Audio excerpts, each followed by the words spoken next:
बादशाह का मूड अच्छा था। वो नौजवान वज़ीर की तरफ मुड़ा और मुस्कुराकर पूछा, तुम्हारी ज़िंदगी की सबसे बड़ी ख्वाहिश क्या है? वज़ीर शर्मा गया, इसने मुँह नीचे कर लिया। बादशाह ने कहका लगाया और बोला, तुम घबराओ मत, बस अपनी ज़िंदगी की सबसे बड़ी ख्वाहिश बताओ। वज़ीर घुटनों पर झुका और आजिज़ी से बोला, हज़ूर आप दुनिया की खूबसूरत तरीन सल्तनत के मालिक हैं। मैं जब भी ये सल्तनत देखता हूँ तो मेरे दिल में ख्वाहिश पैदा होती है, अगर इसका 10वां हिस्सा मेरा होता तो मैं दुनिया का खुशनसीब तरीन शख्स होता।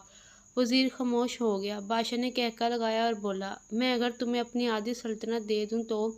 वज़ीर ने घबराकर ऊपर देखा और आजिज़ी से बोला, बादशाह सलामत, ये कैसे मुमकिन है? मैं इतना खुशकिस्मत कैसे हो सकता हूँ? बादशाह ने फ़ौरन अहकामात लिखने का हुक्म दिया। बादशाह ने पहले हुक्म के ज़रिए अपनी आधी सल्तनत नौजवान वज़ीर के हवाले करने का फरमान जारी कर दिया। दूसरे हुक्म में बादशाह ने वज़ीर का सर कलम करने का ऑर्डर दे दिया। वज़ीर दोनों अहकामात पर हैरान रह गया। बादशाह ने अहकामात पर मेहर लगा दी और वज़ीर की आंखों में आंखें डालकर बोला, तुम्हारे पास 30 दिन हैं। तुमने इन 30 दिनों में सिर्फ 3 सवालों के जवाब तलाश करने हैं। तुम कामयाब हो गए तो मेरा दूसरा हुक्म मसनूख कर हो जाएगा और तुम्हें आधी सल्तनत मिल जाएगी, और अगर तुम नाकाम हो गए तो पहला हुक्म खारिज समझा जाएगा और दूसरे हुक्म के मुताबिक तुम्हारा सर उतार दिया जाएगा। वज़ीर की हैरत परेशानी में बदल गई। बादशाह ने इसके बाद फरमाया, मेरे 3 सवाल लिख लो।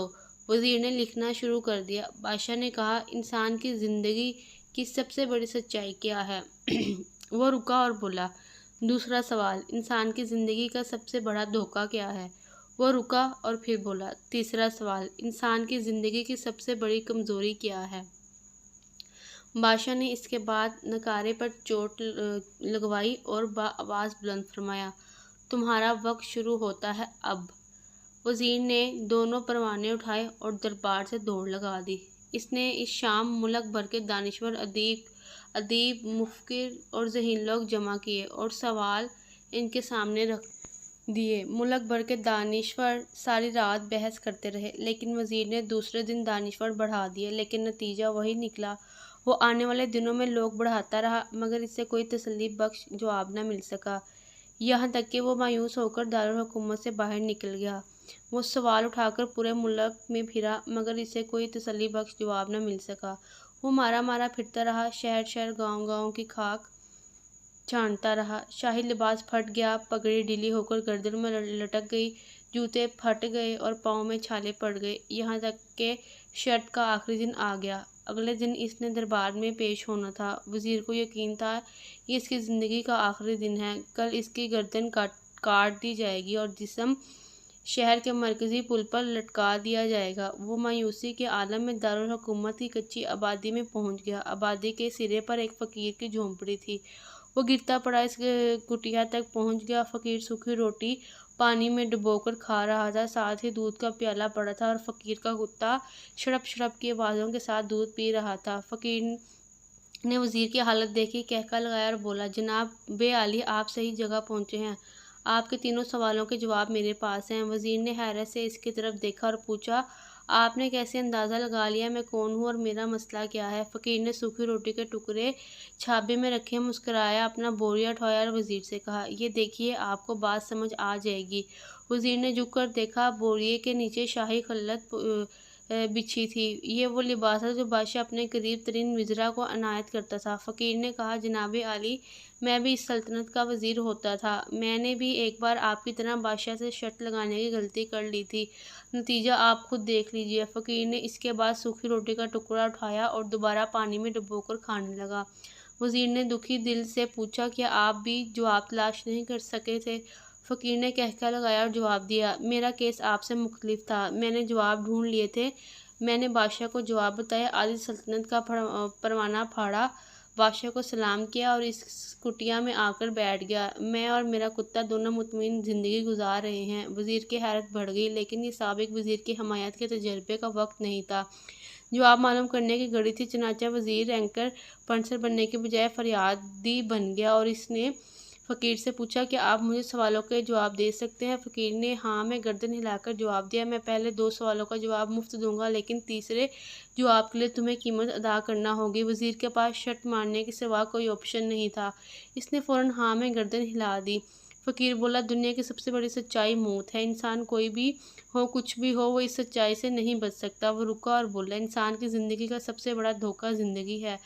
ہم میں سے ہر شخص زندگی کو دائمی سمجھ کر اس کے دھوکے میں آ جاتا ہے۔ فقیر کے دونوں جواب ناقابل تردید تھے۔ وزیر سرشار ہو گیا۔ اس نے اب تیسرے جواب کے لیے فقیر سے شرط پوچھی۔ فقیر نے قہقہہ لگایا، کتے کے سامنے سے دودھ کا پیالہ اٹھایا، وزیر کے ہاتھ میں دیا اور کہا، میں آپ کو تیسرے سوال کا جواب اس وقت تک نہیں دوں گا جب تک آپ یہ دودھ نہیں پیتے۔ وزیر کے ماتھے پر پسینہ آ گیا۔ اس نے نفرت سے پیالہ زمین پر رکھ دیا۔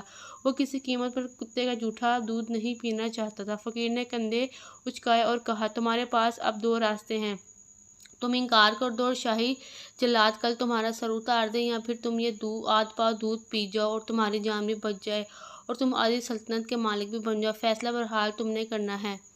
وزیر مکمسے میں پھنس گیا۔ ایک طرف زندگی اور آدھی سلطنت تھی اور دوسری طرف کتے کا جھوٹا دودھ تھا۔ وہ سوچتا رہا یہاں تک کہ جان و مال جیت گیا اور سیلف ریسپیکٹ ہار گئی۔ وزیر نے پیالہ اٹھایا اور ایک ہی سانس میں پی گیا۔ فقیر نے قہقہہ لگایا اور بولا، میرے بچے، انسان کی سب سے بڑی کمزوری غرض ہوتی ہے، یہ اسے کتے کا جھوٹا دودھ پینے پر مجبور دیتی ہے، اور یہ وہ سچ ہے جس نے مجھے سلطنت کا پروانہ پھاڑ کر اس کٹیا میں بیٹھنے پر مجبور کر دیا تھا۔ میں جان گیا تھا میں جوں جوں زندگی کے دھوکے میں آؤں گا، میں موت کی سچائی کو فراموش کرتا جاؤں گا، اور میں موت کو جتنا فراموش کرتا رہوں گا، میں اتنا ہی غرض کے دلدل میں دھستا جاؤں گا، اور مجھے روز اس دلدل میں سانس لینے کے لیے غرض کی غلیظ دودھ پینا پڑے گا۔ لہٰذا میرا مشورہ ہے، زندگی کی ان تینوں حقیقتوں کو جان لو، تمہاری زندگی اچھی گزرے گی۔ وزیر خجالت، شرمندگی اور خود ترسی کا تحفہ لے کر فقیر کی کٹیا سے نکلا اور محل کی طرف چل پڑا۔ وہ جوں جوں محل کے قریب پہنچ رہا تھا، اس کے احساس شرمندگی میں اضافہ ہو رہا تھا، اس کے اندر ذلت کا احساس بڑھ رہا تھا۔ وہ اس احساس کے ساتھ محل کے دروازے پر پہنچا، اس کے سینے میں خوفناک ٹیس اٹھی، وہ گھوڑے سے گرا، لمبی ہچکی لی اور اس کی روح کفس انصری سے پرواز کر گئی۔ ہمیں کسی دن کسی ٹھنڈی جگہ پر بیٹھ کر زندگی کے ان بنیادی سوالوں پر ضرور غور کرنا چاہیے۔ ہمیں یہ سوچنا چاہیے، ہم لوگ کہیں زندگی کے دھوکے میں آ کر غرض کے پیچھے تو نہیں بھاگ رہے، ہم لوگ کہیں موت کو فراموش تو نہیں کر بیٹھے، ہم کہیں اس کہانی کے وزیر تو نہیں بن گئے۔ مجھے یقین ہے آپ لوگوں نے جس دن یہ سوچ لیا، اس دن ہم غرض کے ان غلیظ پیالوں سے بالاتر ہو جائیں گے۔ ناظرین، مجھے امید ہے کہانی آپ لوگوں کو پسند آئی ہوگی۔ اگر آپ لوگوں کو کہانی پسند آئی تو پلیز میرے چینل کو لائک، شیئر اور سبسکرائب کر دیں، تاکہ میری آنے والی ہر ویڈیو آپ تک پہنچ جائے۔ تب تک کے لیے آپ سب کو اللہ حافظ۔